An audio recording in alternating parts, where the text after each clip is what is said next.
Hello, everyone. We have a special guest today, and her name is Zuzanna Kuhl, and she's a life coach. She is located in the other side of the world. Where are you located?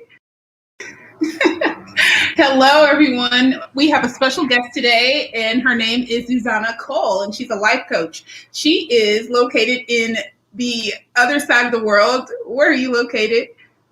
I'm located in Warsaw, Poland. It's in the middle of Europe. Nice. Are y'all still on lockdown, quarantine? We are, yeah. It's been a year already. I know. We are too. We're kind of getting some of the restrictions lifted a little bit and everything. But yes, we are talking about, she has a practice that is focused on, toxic parents and how to cope and heal from having gone through the experience of having a toxic parent or toxic parents. So we're going to kind of be on that topic today and hit a few points and a few concrete areas that you would want to know if this is something that you've dealt with, or if this is something that you would want to help a family member or loved one with. All right, so we're going to get started and just have you kind of tell us a little bit about your background, your experience, and why this is an important area for you. It's a real kind of niche area. And why did you choose this? Yeah, like you said, I'm a life coach and a therapist. I'm based in Warsaw, Poland, and I started in the life coaching business a few years back, and I was a life coach focused on change in general, but I quickly noticed that whatever the obstacles my clients had, they were all based in childhood, basically. Wow. And since my own childhood was, and my mother is narcissistic, and my childhood was toxic, so it's a topic which is close to me as well. So I decided to focus on that, especially that it's still kind of a taboo subject in Poland, and I know that in other parts of the world as well. People who deal with this problem often hear, well, but she's your mother, it's a family, you can't say that against your family member, you can't basically go against your family members. So blood is thicker than water and all of those. Exactly, yeah, all that. So those the Bible says, to honor your mother and father, Yeah, all those, and their parents abusive, Yeah. I mean, of course, people deserve respect, but if you don't get respect, it's like there is no balance. So those people are basically left alone and are really struggling with those social norms. And in general, being a child of toxic parents is hard in itself already, because, like growing up in this type of environment, you don't really know what's right or wrong, and it's really confusing. So, yeah, I decided to support and help such people to live their own life finally, and to just free themselves from this toxic background. I love it. I can identify with some of what you're saying about growing up with toxic parents, abusive. I had abuse and toxicity combined. I was sexually abused in the home, and then I was scapegoated, made to be like a liar and someone trying to destroy the family. And I was kind of like, pushed out of the family and kind of like, made to be like the black sheep because I spoke up, and I call it like being the whistleblower of the family. And then there was like different roles. There was like a perfect child that they had. There was like a helper child. And then I was like the bad kid, So it's kind of like everyone kind of played that role, whether they purposely were trying to hurt me or not, So just like a real toxic dynamic, and the dynamic never ended. Like as I got older, I'm like, okay, maybe they'll stop, or maybe they'll, realize, they need to make peace or really truly apologize. But it never happened. And I was sitting around waiting for something that never happened, and kept leaving myself open to be kicked, battered, bruised, verbally attacked, ignored, stonewalled, invalidated. Say I could, get a new degree or, get licensed as a clinician or something, and there's no claps, there's no nothing, like just to be made to feel significant and all those kind of things. So, it wasn't until super, super recently where there was always a distance, but I always had this thing of, trying to mend something. And it wasn't Yeah. until pretty recently, after I came out of a narcissistic marriage, that I realized that I could just spot narcs everywhere. And I finally had a name to what my family had a lot of in it, and what my parents were, and they're very narcissistic and very unhealthy. So I realized I'm cutting it off, because there'll never be peace. I'll always leave myself to get hurt because I have a big heart, and that gets taken advantage of. That's a very brave decision you made, and like really be proud of yourself. I hope you are, because it's a huge thing, Hard. because it is, yeah. And there are many, many, many people who reach out to me and they say, "Listen, I'm 40 something years old, and I just found out that my family is toxic. That all of those things that were happening in my youth and even now, that it's all toxic. I had no idea that parent shouldn't talk like that to you or behave like that towards you. It's amazing." Yeah, and it's really difficult to cut family out because of the taboo and the stuff that we talked about before. But it's also because of the manipulation that we are a part of when we are children in those toxic families.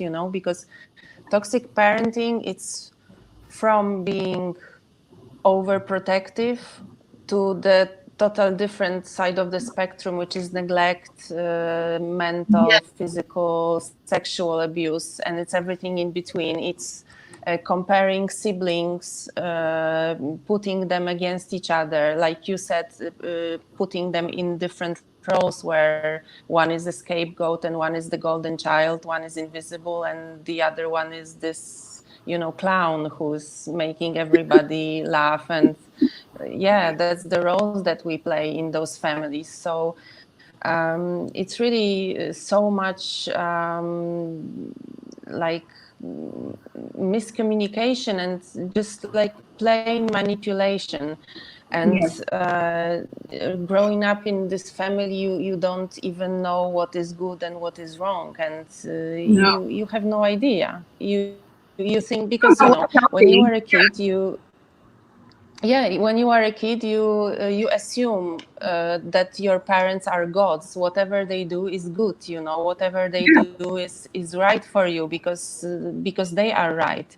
And it's like it's easier for a child to take the blame for all the bad that is going on at home than to blame their parents, because when they blame their parents, what is left?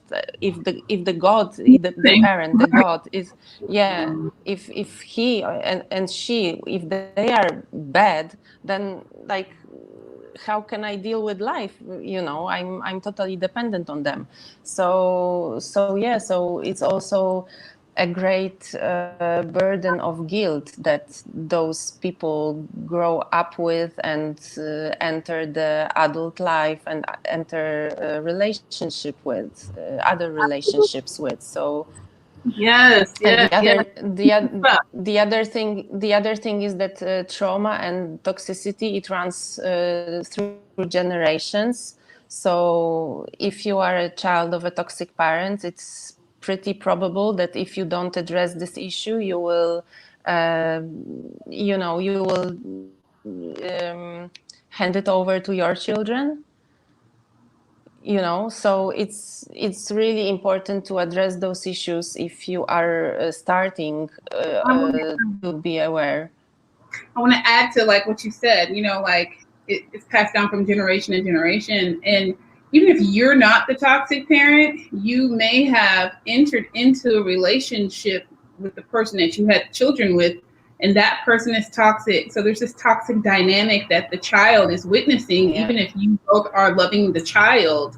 But the child is now, their first, memories of interactions is like, it's not right, it's controlling, mom's being put down, or vice versa. Is this how we talk to each other? Oh, now we're going to go like sit at the table and act like nothing happened and eat dinner. So it's kind of like weird, right? It's kind of like setting a kid up to be like a pre-narc.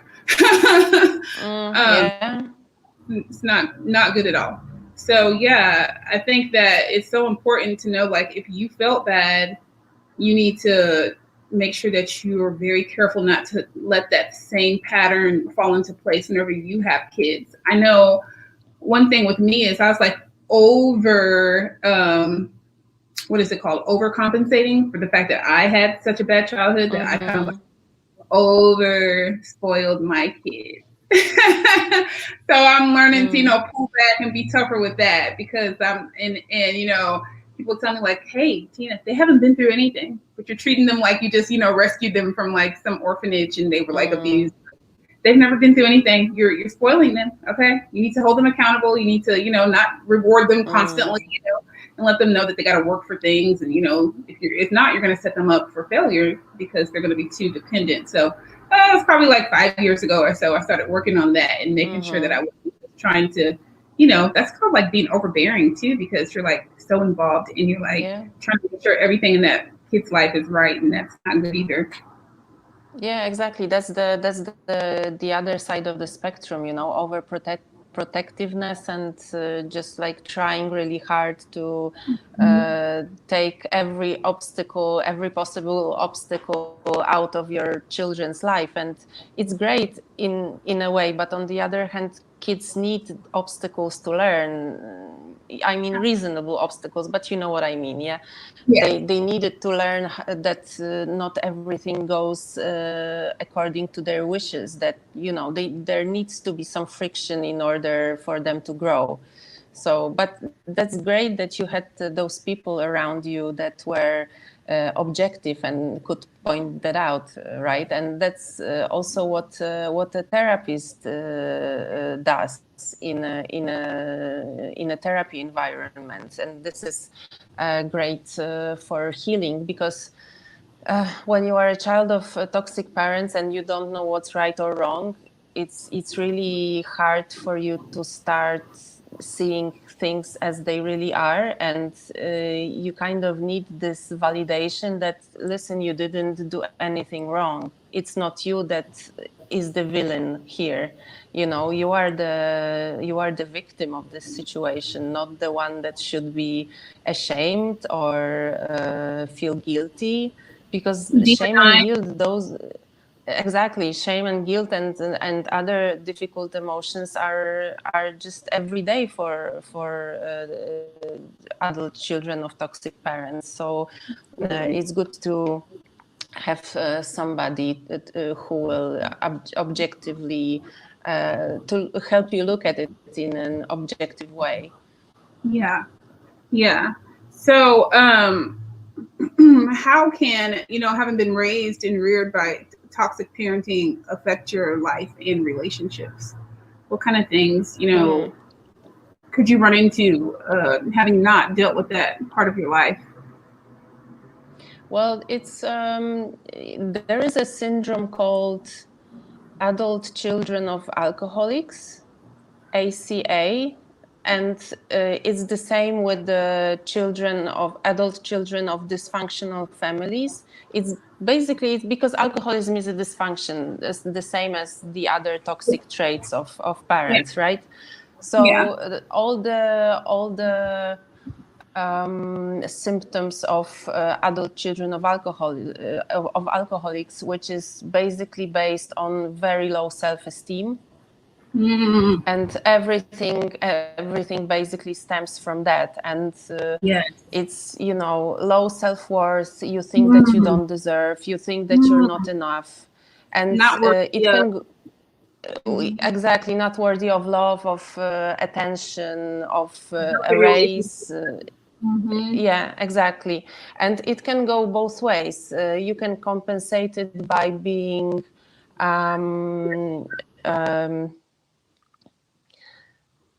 sorry, sometimes I forget the English words. Overachiever, over accomplishment. Like you make sure that you'll never let anyone talk down on you like that, because you have stacked up so many credentials on top of. So you're like literally working and bulldozing your way out of, that trauma. But in the meantime, you still have the same, it just presents itself differently, but you still have the Exactly. fundamental issues of I'm not worthy unless I have dot dot dot dot dot. No, Mm-hmm. no Or one will praise mm-hmm. me. I have to perform at the highest level before I can accept myself and allow other people to accept me. So basically, I stay so busy so you don't leave any room to even have to deal with someone rejecting you because you're so busy accomplishing things, right? Yeah, exactly. And there is a straight road to perfectionism, which of course has its good sides, but it's also really nerve-wracking, and you will never be perfect. So it's like a straight road to frustration. So it's a different types of behaviors and ways of compensating. Also, like involving in uh, like substance abuse, or Yeah. the Yeah, coping like with that void, filling that void with drugs, alcohol, sex. yeah, Bad exactly. boundaries. You don't have good boundaries because you don't feel like you have the right to say no. Like if someone likes you, you're like, okay, wow, they like me. I guess this is what happens next. So, you're Yeah, always giving so much without laying down the rules of how you want things to go because you're afraid that if you do tell someone how you want things to go, that you'll run them away because who are you to, demand that you be treated a yeah, certain way? You should just be happy that you have a relationship.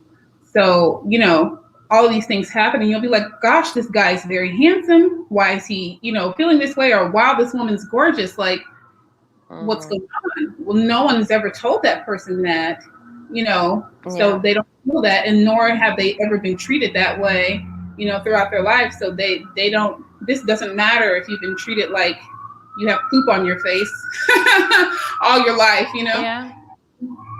Yeah, exactly. And if you haven't received the unconditional love when you were a child, then you basically don't know what love is, and you enter your life with this very big void inside of yourself, inside of your heart, and you try to fill it in with different actions, substances, people, and like you said, you don't set boundaries with people because you are afraid that you will scare them off.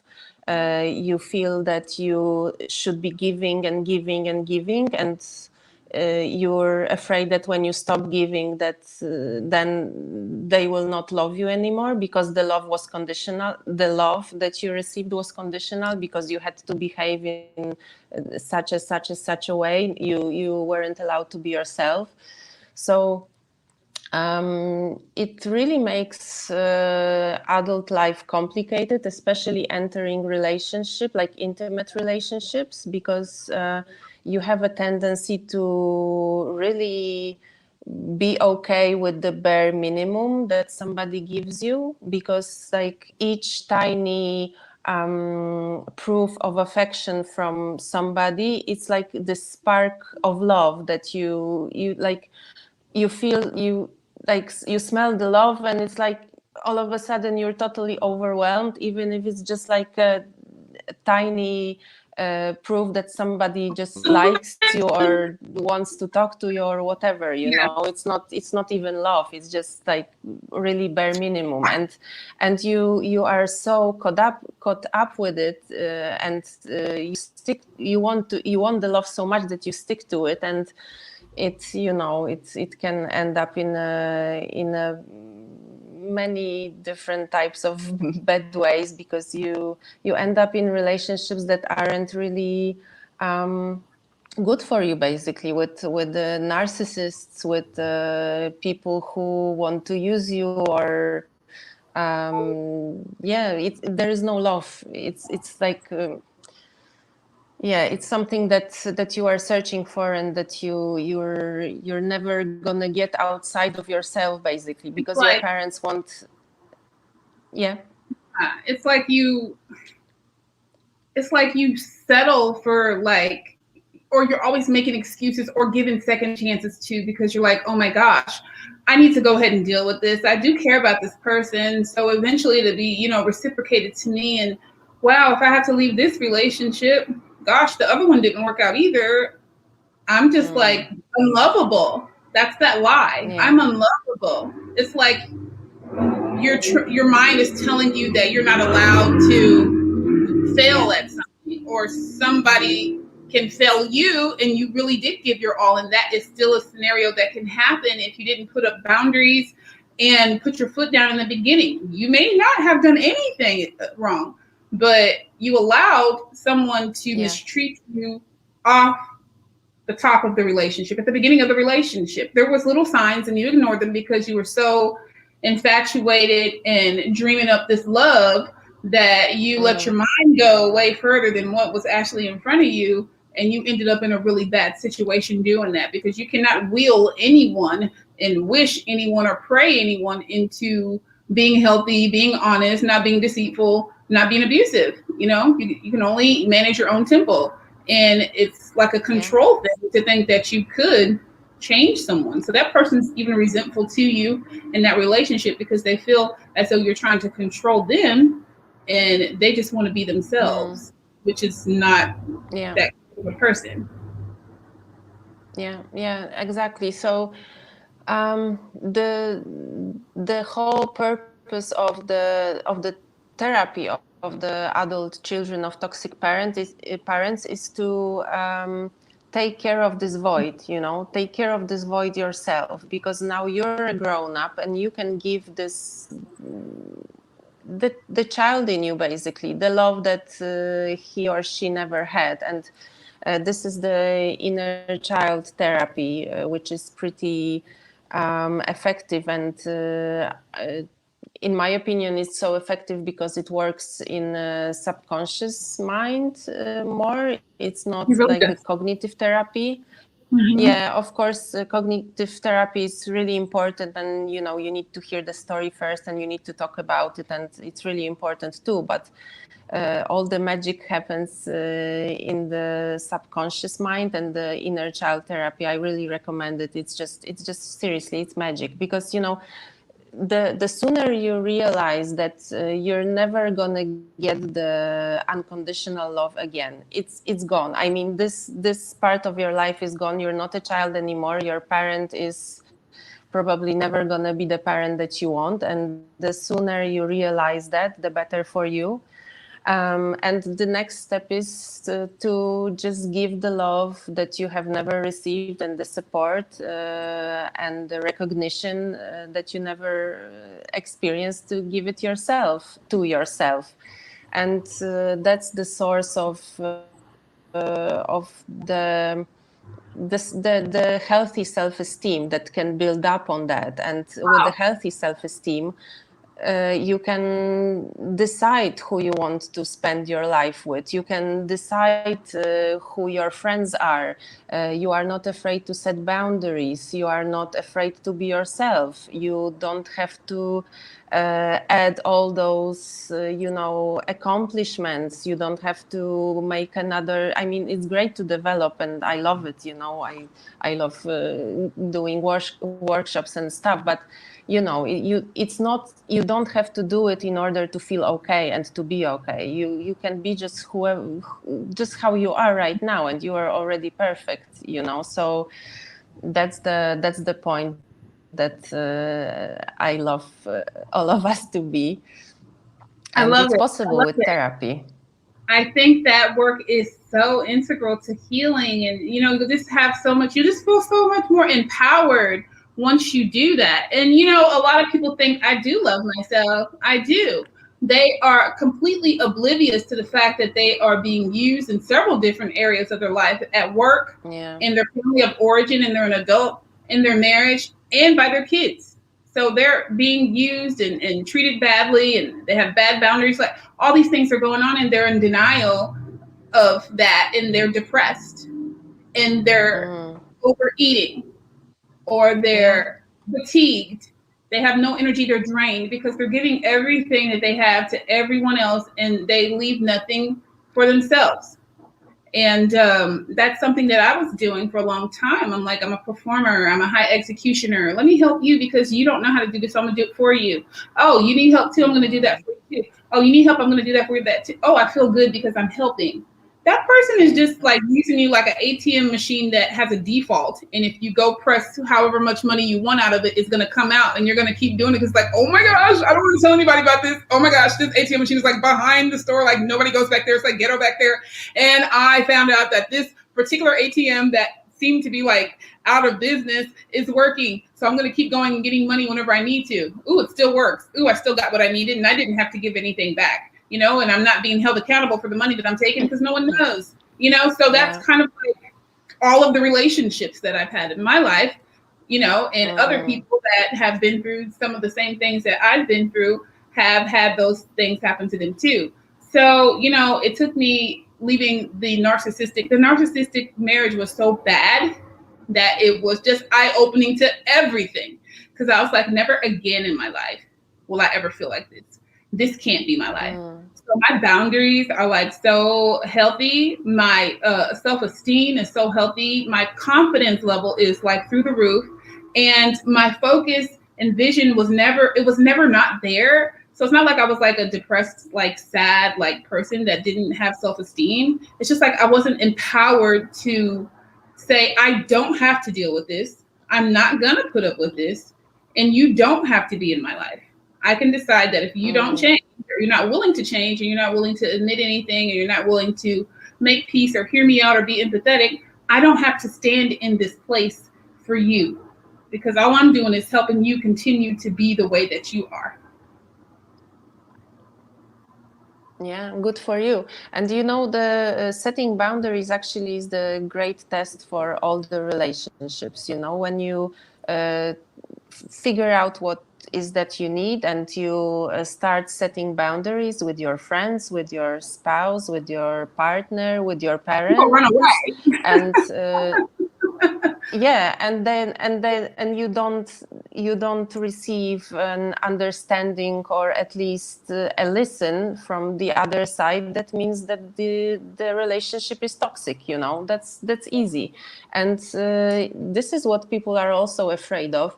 That, you know, when I start setting boundaries, I will be alone all of a sudden because everybody will be gone. And that's what kind of happened because, you know, my situation was similar to yours from what you're saying. I was also the one who was helping everybody, you know. And when I realized what is going on, and when I found out, well, basically it was also by accident that I found out that my childhood was toxic. I was in the office and we were listening to the radio, and there was an interview with the psychologist.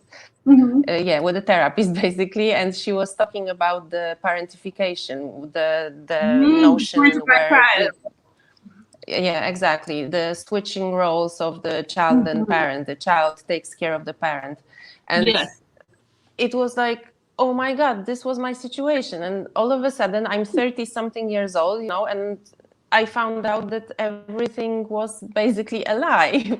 So it was amazing. And then when I started reading about it and, you know, getting education about it, I also learned about the drama triangle. It's a really interesting also topic to maybe discuss, and also for your viewers to maybe read about it, because it's really something that we more or less aware. You call it drama? Get into drama triangle, yes. Is it the same as like triangulation? Whenever you're pitting people against each other to seem important and keep them both in your life? No, it's not. No? I mean, there is an element of that, but it's about, there are three elements of a drama triangle. There is a rescuer, and you and me, we were the rescuers. We were rescuing everybody from what you were saying. Oh, I will do this for you. I will help you. Can I do this? You know. And then there's a victim, the one that you are helping, you know, and then there's the third person is the one, the persecutor. Ooh. And you move you switch places and switch roles in the drama triangle in different relationships that you have in your life, and it's an amazing idea. Anyway, it's really eye-opening, and when you start setting boundaries, actually a lot of people kind of just all of a sudden are out of your life, because you realize that if you don't if you don't go out and propose, okay, let's do this, let's meet, then the other person is not suggesting anything, and it was only you that was actually working on that, Yeah, and it's also it's the same with parents, with toxic parents, because this is also a relationship that should be addressed if your childhood was toxic, because the emotional struggle and the emotional connection to the toxic parent is so strong because of the manipulation that was going on in your childhood.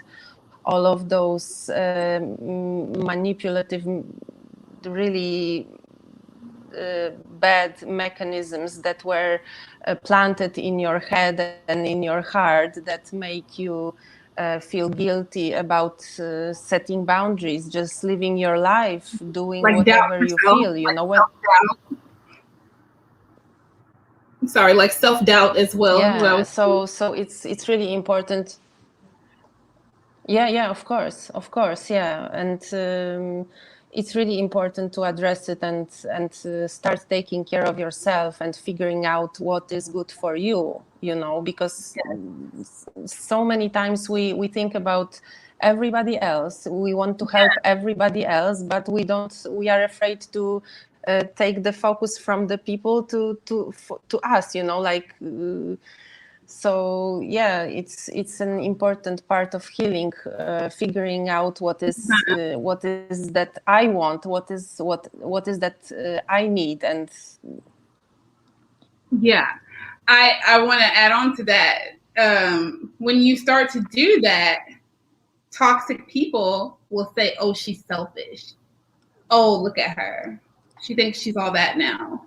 Oh, she's like got an ego. Oh, she's real into herself." But you're not doing anything wrong except for really treating yourself the way that you should have, from day one, and nurturing yourself, because that energy is you're gonna be elevated on the inside, and what you're gonna give off is gonna be healthy. So now healthy people are gonna be attracted to you because they feel that light and they feel that power in you. You're not oppressed anymore. You broke the chains and you are, sticking to it. And so naturally the energy will shift, and those people have to leave because they got to be purged out of your life. Very rarely will they understand and want to stay there, because people are like spoiled.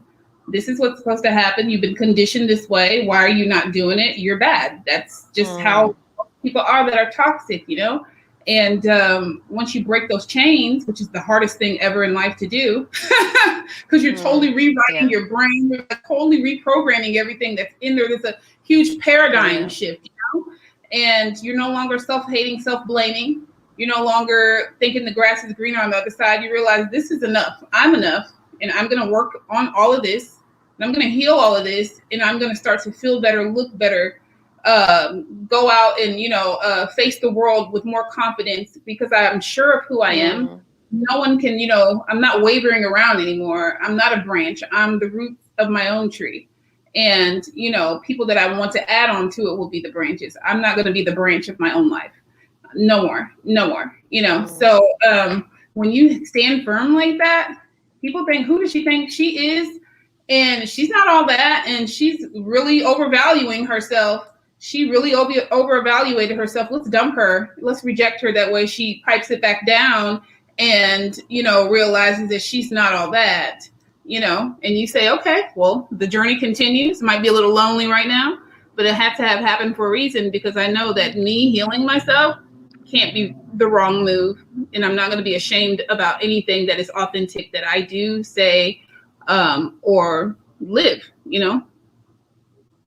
Yeah, exactly. And as soon as you go out in the world with this new energy and the new attitude where you are the center of your universe, because you are, then like really valuable people start entering your life. And by valuable, I mean people who really like to be with you because you are who you are. They just like you for you, and there is no conditions that you need to be like. It's unconditional. Basically, you don't have to keep giving them anything for them to be around you. So it can be scary. I know that it is, because like you said, it's like the whole world is basically upside down for a second, but it's really powerful. And to me it was the beginning of a new life, however corny it sounds. I have a new life right now, so Absolutely. it's beautiful. And it's great also that you can break the toxic cycle that might have been in your family for generations, and you can make your children be healthy adults. I mean, nobody is perfect, no parent is perfect, but there is a difference between not being perfect and being toxic. So Yes. breaking the cycle is a blessing, and it's beautiful. Amen to all of that, Zuzanna. I feel like I'm in church. I'm like, my spirit is like on high right now. I'm like on 10. Okay. I'm on 10 out of 10. Gosh, this is like, just talking about this stuff is just powerful. It's like healing, like, Yeah, it's like all lit up and all happy and jittery. it But is high yeah, energy, true. it really is when you've experienced that and you've done the Mm. work. Oh my gosh. And you're not waiting for someone to say, good job, from your family or something like that, or waiting for someone to say, yeah, I apologize. I see how hard you worked in your life because I kind of like left you out there and wow, look at you. No one's gonna say anything, and you're not even looking for that anymore. You're like so like Yeah, focused on who this new person is that exactly. it's kind of like an RIP to that. Literally, rest in peace. Hopefully, you get your stuff Mm. together. But I gotta go here, and I know that you're not gonna come find me. And that's proof right there that I need to stay moving forward and not turn back around and try to, plug myself back into that very dysfunctional unit. Yeah, and this whole notion of not giving a damn anymore, it's a beautiful and very needed thing, because you're not frustrated trying to get things that you will never get from people that just don't know how to give it to you. So that's a blessing, actually. And the other thing is that when you are into healing, and when you are on your path to healing, then um, you start seeing that actually the toxic childhood and all those really tough experiences that you had were also there was kind of a blessing in it. I mean, I don't know if this was part of your experience, but like with my mother, we had the parentification, which is like I was kind of a mother and she was like a child, even though I was like 7 or 8 years old. And she made me feel responsible for her well-being and emotional well-being, and many other stuff. But generally, what I see now is that uh, actually, I wanted to say because of that, but I will say thanks to that, I'm this type of a person that I am now, which is somebody who is capable of doing many things at the same time. It's I stable. know that I'm able to handle different situations. I can act under pressure, and I mean, it's really like when you are deeper and farther into healing, it's really easy to look for the silver lining in all I of agree. that. I wasn't the parentified child. I was the youngest daughter. There's like four sisters. I was like number four. So the oldest Yeah. was the parentified child, but I can completely, agree with what you're saying, and identify with what you're saying, because I left the home at like 14, 15 to get away from the abuse. And I did have to grow up, fast. I grew up fast. I went to everything that I did was at an accelerated pace. Like I finished college, undergrad at like 19 or something. I finished my master's degree at 21. I was working like a career job with a salary at like 22. Like I did all of that stuff really early. And it's like the fundamentals, like the foundation of life was set so early that I was able to kind of start working on personal life stuff, which I didn't do that great at either. So it's like one area was really good and one area wasn't. It was like had a severe deficit. Yeah, but I'm thankful that I was able to kind of like know what I wanted to do with my life, because I knew that it was so hard for me. And I'm like, I have to be able to help people. There's got to be other people out there going through what I'm going through.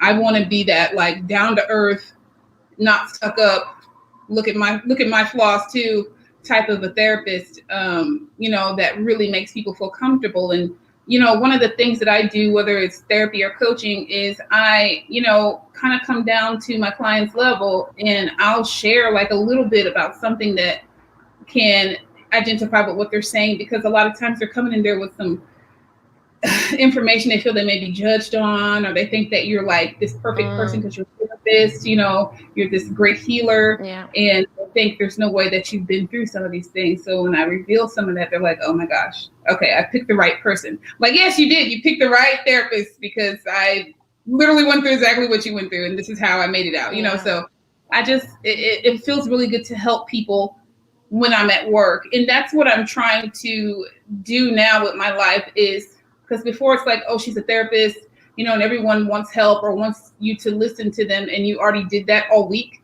So I'm trying to keep that part of my life in the office, and then I, work on my arts and music and film and all that stuff, and just be Tina outside of that, because I've always had to like suppress that area to make sure that I'm there for everybody else, to help everybody else. And it's like, no more boundaries, and time and place for everything. You can't heal all day, or else you won't have anything left, no energy left for yourself,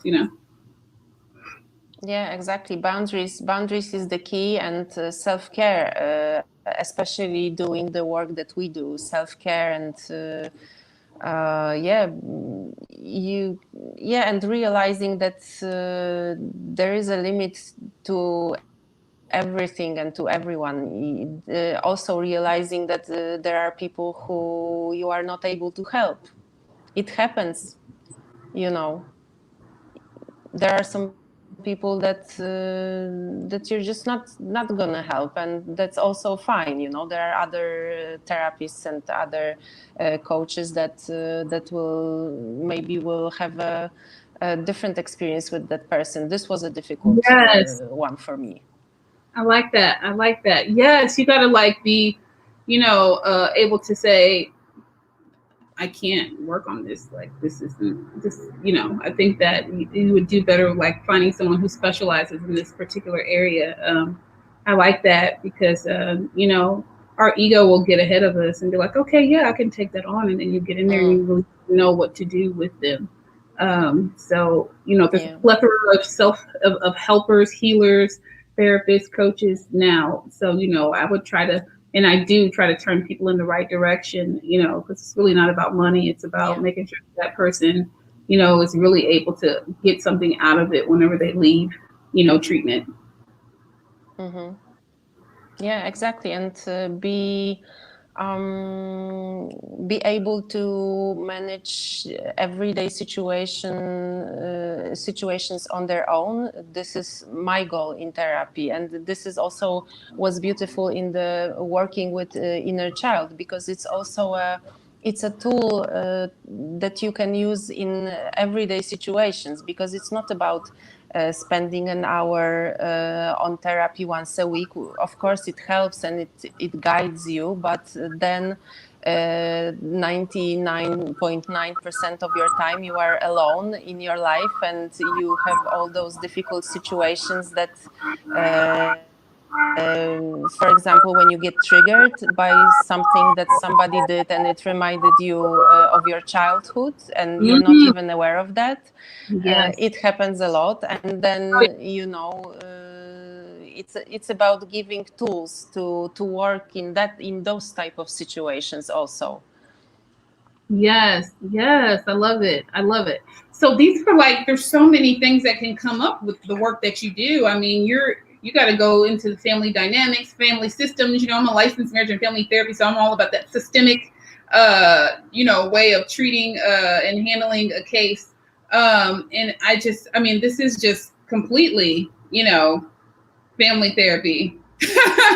This is just all it is. there. And it's just like it's almost like a never-ending work. Yeah, like in the beginning, it might be a lot more going on, but then, like you said, the triggers. Yeah, you're gonna need help with the triggers. You know, people will trigger you, and how are you gonna handle that? A lot of times, when I'm triggered, I will let the person know, hey, I'm not going to be able to put up with that. I know that that's probably something that you do and other people are okay with it, but due to my history, it's kind of like causing like some PTSD flare up kind of thing going on inside of me. So I would prefer that you not do that, and also give them an alternative thing to do instead, and not just say like, don't do that. And then the person's like, okay, well, this is just how I am. I don't know what to do. Then I can't be around you because I don't know what else to do. You know, and it might be just 2 words changed in whatever they said and how they said it, and that could make a world of a difference, you know? Yeah, exactly. It's beautiful to be able to first of all, to be aware that you were triggered, you know, because usually it happens unconsciously, and you just kind of, for example, all of a sudden blow up because somebody said something or did something and didn't even mean that, didn't mean anything wrong, but it reminded you of something that happened in your childhood. So to me it's like as soon as we know that there was something wrong in our childhood and we start working on that, I feel that it's our responsibility to address our issues, because, you know, being raised in toxic families, it's such a huge burden, and it's like walking with this really heavy backpack, which is not even yours, and you don't even know what's inside of that, but it's really heavy and it makes you, you know, walk in a funny way. And so as soon as you realize what's the deal with all that, like really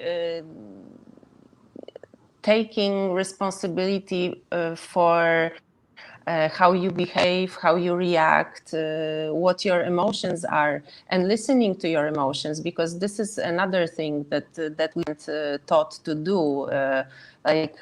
Being raised in toxic families, you weren't allowed to be yourself. You weren't allowed to be sad or angry or whatever you felt, and it's such a huge loss, actually, not being in touch with your emotions, because even and especially the difficult ones, fear and anger, this is such a huge source of information for us. Like, if somebody makes you angry, what actually happened? Did somebody cross my boundaries? Like, what's wrong? What can I do to make it better? And how can I respond to that? So yeah, like you said, it's a huge pile of different layers of layers and layers that should be addressed, and should be, you know, kind of put under the light sometimes for the first time in our lives. Absolutely, man, this was such an awesome conversation.